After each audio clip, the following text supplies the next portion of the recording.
1 to tapos pero yung sa bahay ko, sa akin ang shipping fee yan.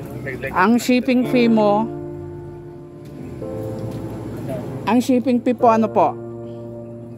Bali sa akin yung shipping fee yan. Ikaw magbabayad lahat. Nagdagyan na lang kita ng 150 kaya namin. Oh, ang laki naman sir ng dagdag mo sa akin, 150. Totoo ba yan sir? A few moments later. Ito, yung pinsan niya. Oh. Ngayon yung benta ko lang dito kay Bandit. Oh, di ba? Mayroon siyang 700, mayroon siyang 700, di ba? Di ko alam. Scam to, ma'am. Tatawagan ko siya ulit. Hindi niya sagot. Hindi niya sagutin to. Tawagan mo na lang. Kasi ang nagtaka po ako, ma'am. Ito, ibasa na lang. Hindi sa taas eh. Ayan oh, mga text niya sa'yo, di ba? Alam ba na ito ka na? Ang galing niyan, scam po yan, ma'am. Hindi ko ito alam eh kung saan niya. Tatawagan ko siya ulit, ma'am. Hindi niya na ito sagutin. Kasi alam ko na eh. Tulog. Hindi niya na ito sagutin, ma'am. Di ba mag-GCash ka sa kanya ng 700? Oo. Ikaw madadali nun, ma'am. Kasi ikaw magbabayad sa kanya ng 700. Wala kang kita.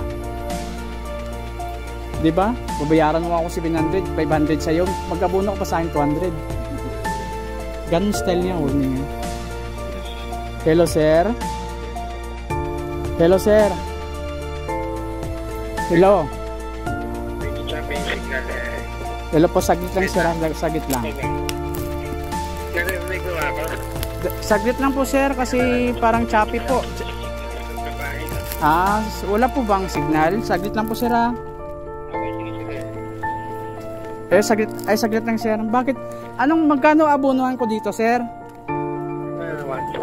1 to tapos pero yung sa bahay ko, sa akin ang shipping fee yan. ang shipping fee mo, ang shipping fee po ano po? Bali sa akin yung shipping fee yan. Ikaw magbabayad lahat. Nagdagyan na lang kita ng 150 kaya namin. Oh, ang laki naman sir ng dagdag mo sa akin, 150. Totoo ba yan sir? Kasi kaya tatanggal kasi yung line ng internet ko sa poste kaya namin wifi. Sabi mo sir yung magbibili nito yung pinsan mo. Bali dito sa akin ang sa akin ang wrap up niya. Kasi sir alam mo sir, yung dati nakapag-deliver din ako sa iyo sir, yung ini-scam nyo po sir na taga Village po. Ikaw din po yun, di ba? Ano po? Hello sir. Hindi na sa pagsagot pinatay no. Nalala ko kasi Villages eh.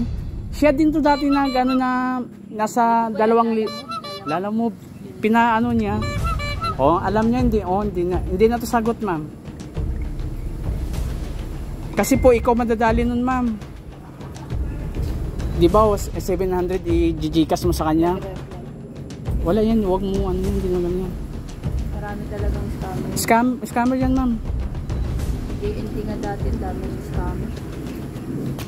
Deliver din ako ng JNT dati. Hindi na sinasagot Wala rin, ganyan sa Facebook ng mga Facebook. Nagre-ring pa yun. Pero hindi yan, ito. Sabi niya, GCash yung 700. Kasi naalala ko po dati, ganun ang style niya eh.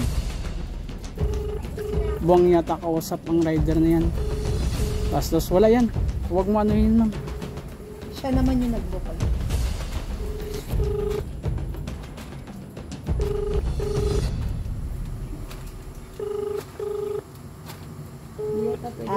Ganito na lang.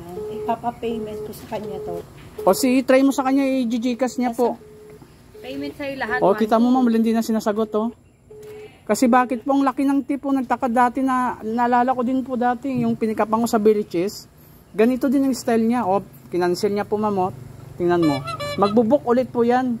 Huwag ka Huwag ka po Ay, kinancel lang book sa inyo. Kinancel niya po ma'am, tingnan nyo. Kasi alam ko eh. Kinancel niya po. Ko, ma'am. Kawawa ka sana po ma'am. Kawawa ka. Kasi ikaw po. Kasi nagbablog ako eh. Wag mo kayo. Hindi ko yan, tapkan ko lang yan. Okay. Tapkan ko lang yan ng nagbablog din kayo? Nagbablog ako. Tapan mo mukha ko. Oo, tapan ko lang ito. Ayan po ma'am, wag ka na mag-ano no ma'am ha? Wag ka na po ano sa kanya, magbubuk ulit yan po ma'am. Cancel ko na lang, hindi na lang sir. Cancel nyo na lang po. Sa iba nyo na lang ibenta yan. Hindi, usually, hindi ko na ito binibenta. Kasi binigay ko na ito sa ate ko. Ayun, kinancel nyo na po. Nagtaka nga Ano ako. po ba yan? Yung Globe White, prepaid white? router. Router ng ano. Magbubuk yan ng panibago.